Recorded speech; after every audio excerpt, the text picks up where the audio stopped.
Welcome to Galician Truck Life. I'm Sarah and my family and I live in this massive house truck behind me in New Zealand. Coming up in this episode, I'm going to share a few tips and some advice for living in a home on wheels. The weather is also starting to get warmer, and hey, let's go for a swim in the ice-cold Pacific Ocean while there's still snow on the mountains. That's a good idea. We also go out on the paddleboards for the first time, and the dumb wind is kind of dumb. And then I do something I regret while filming an Aurora. Lastly, at the end of this episode, we are excited to gift the first lot of revenue this channel has raised through every third video we upload, and you guys get to vote on our new logo. So that was expensive.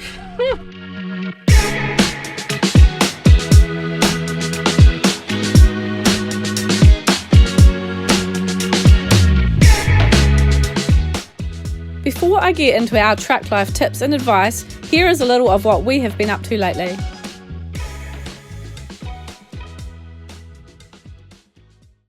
I probably shouldn't have lit the fire. The kids and I went and got some driftwood and some pine cones out of the Kokoda forest, and it's probably only going to last, a couple of hours.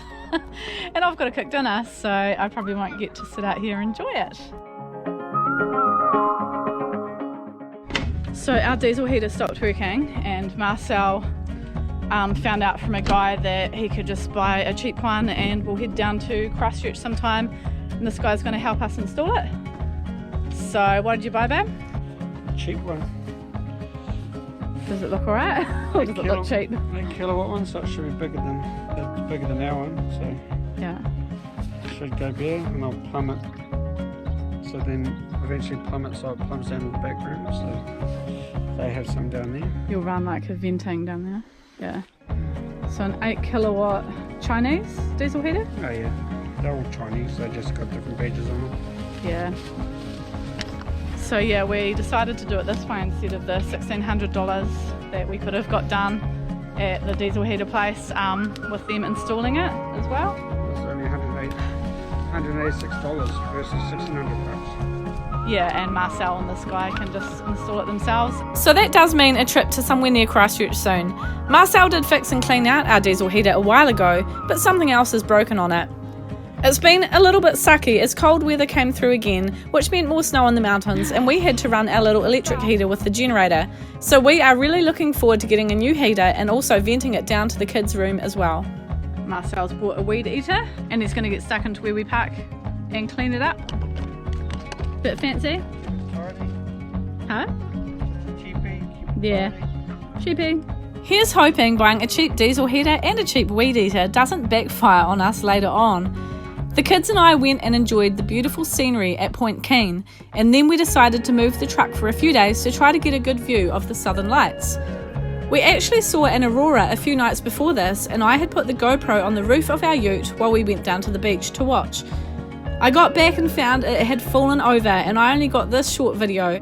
Now I'm about to do something with this Aurora that I am still regretting. We are just at South Bay, across from the NZMCA park there. There's meant to be an Aurora right across the country tonight, visible across all of New Zealand.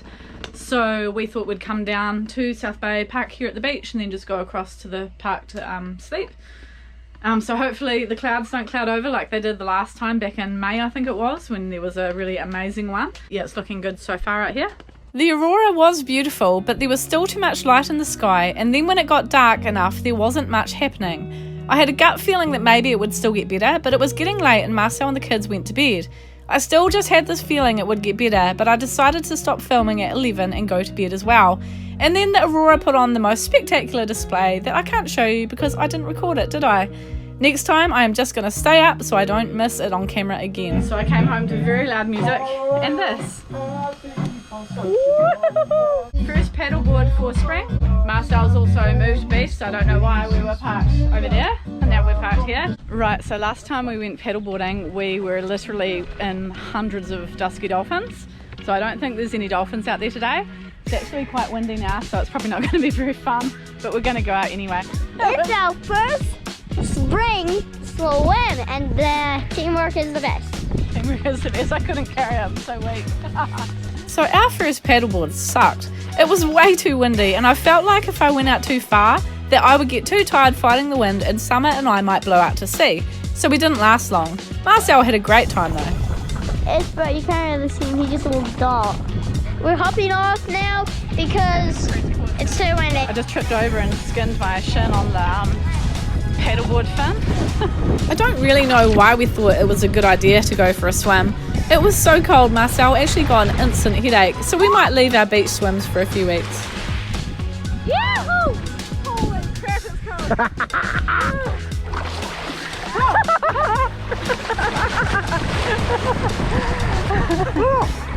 Holy hell! It's cold. I'm out. Go for it! Come on!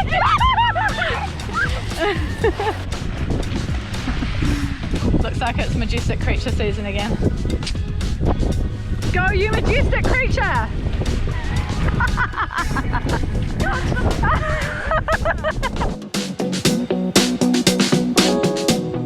That's that, Aurora. Aurora! Aurora! Aurora! Southern Lights. Yeah. Now for some tips and advice from our over 2 years of living in our massive motorhome. Number 1, be prepared for things to be potentially very expensive. Diesel prices are normally pretty good, but at one stage in the Auckland area, the price for diesel was over $3 per litre, and one particular fill we did cost us over $900. This lasted us a month and a half, so it was still way cheaper than our mortgage would have been for that amount of time, but still, yeesh. So yesterday, our pump decided to stop where it came. The door on the side of the truck that just broke, just completely died. Also, our toilet fan's broken, but your dad will be Just about broke this one too. How's that working out for you? If you are living in a vehicle, then there is also potentially a lot of maintenance and repairs. This can be quite stressful, especially for Marcel, who is the one who has to figure it out and usually fixes it himself. Thankfully, he can fix most things and solve most of the issues Beast has had on the road, but it's still super stressful for him when something goes wrong. Did you know that he used to have hair before we moved into Beast? Just kidding, he's been growing bald since marrying me. Truck life. Things always break. Marcel shaved his head, Yeah, ooh, and I didn't notice because I never notice these things. He gets quite offended about it. No, she didn't even notice. I said, oh, I haven't shaved my head for a while. And she goes, Sorry. like she didn't even notice. Come on. I love you though. She loves me, she reckons. We did have a bit of money in the bank after selling our Auckland house, but that has got eaten into quite a lot in our first year with repairs and maintenance. As Beast is a 2005 conversion, so some things were getting pretty tired and other things just break. So even though the appeal to sell up and live on the road in a motorhome sounds like it is very freeing and you can work less, just remember things can always go wrong and cost more than you think. I mean, it is still cheaper than our bills when we owned our house, but it hasn't been as cheap as we thought. It's all good though, we're just rolling with it. Number 2, if you can find a way to have your beds out of the way for the day, then definitely do it. We know Beast is massive and we're pretty spoilt for space compared to most motorhomes, but having the beds go into the ceiling means the whole house is living space by day. The mattresses on the beds need to be pretty thin to fit the ceiling space and are only doubles, but we wouldn't change them for fixed beds. Doing their thing. Thank you, boys. Way to help, Lale. Way to help. Number 3, don't do it with kids. Oh. I could not do that.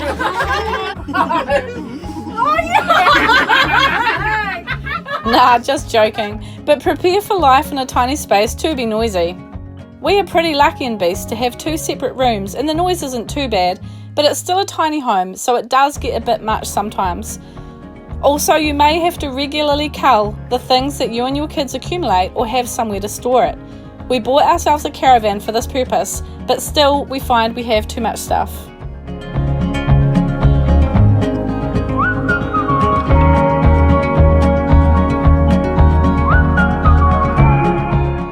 Number 4, sweepity sweep sweepeth. Be prepared to sweep a lot.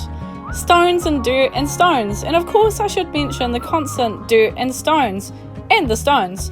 And do not ever park in wet, freshly mowed long grass.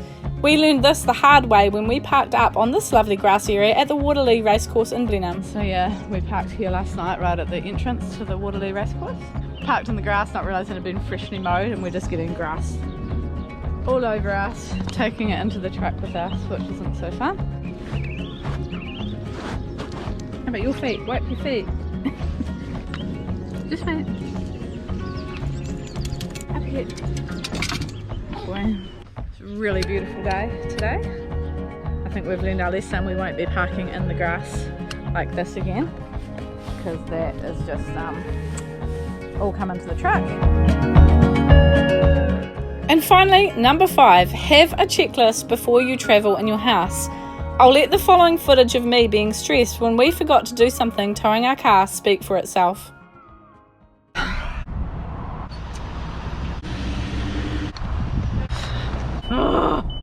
So our A-frame is screwed McDuck. Our trip's just got more expensive.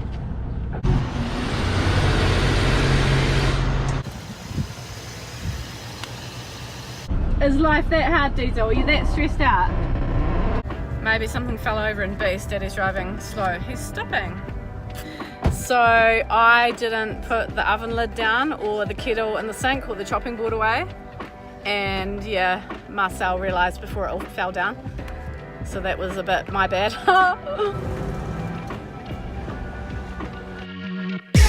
Now it's time for our new segment that you guys voted and named GTL Blessings. You get to choose our new logo at the end of this, but now let's spend our first gifted revenue. Right, so today Summer and I are going to do the Christmas shoeboxes shopping. We're actually really close to the deadline. I think it's Sunday and today is Thursday, and I think today is really the only day we're going to get to be able to do it. So we're going to go do that today, and I think the channel raised about $15 or something like that, but I'll let you know later exactly how much those 2 episodes that we gifted earned. The next lot of gifted episodes are going to go towards something else, so keep your eye out for that one. Also, my cousin Denise donated $50 toward the cause, so that's $65 that we've raised to go towards it. A little bit more expensive shopping here in Kokoda than it would be in Christchurch or Blenheim, but we aren't travelling to Christchurch or Blenheim because that would just cost heaps of fuel, so we're doing it here. Okay, so we're bringing this, so it's like a guide what you can pack and you can't pack. Yeah, so there's a list of items, eh? Yeah, you can't pack glass. No. So we're choosing probably a girl and a boy from each category, and I'm not sure what age group yet. We'll figure it out when we get down there, eh? It'll be a 9 and 5 to 9. Yeah. Cool beans, let's go, eh? You excited? Yeah. So that was expensive. We ended up just doing 2 shoeboxes because doing a third one was going to just cost us way too much money, and yeah, we'll just see what it all added up to by the time we get home. So here are the analytics from YouTube Studio with the exact amounts the 2 episodes we have gifted earned. It's not much, our channel is still small and the views are growing, which means that in the future the amounts we gift will hopefully be much more. It was super awesome of my cousin Denise to gift $50 towards the shoeboxes too. So in total the videos raised $15.83, $65.83 altogether went towards the shoeboxes. It did cost considerably more than this. There is a $12.50 donation per shoebox as well that goes towards shipping. I just discovered that you can pack a shoebox online, which is only a $35 donation. So you donate the money and then they pack the shoebox on your behalf. We may do it this way next year instead, although Summer and I do get a heap of enjoyment choosing and packing the gifts. Now you get to vote on our new logo for this segment. I came up with a heap of ideas and picked these 2 for you to choose from.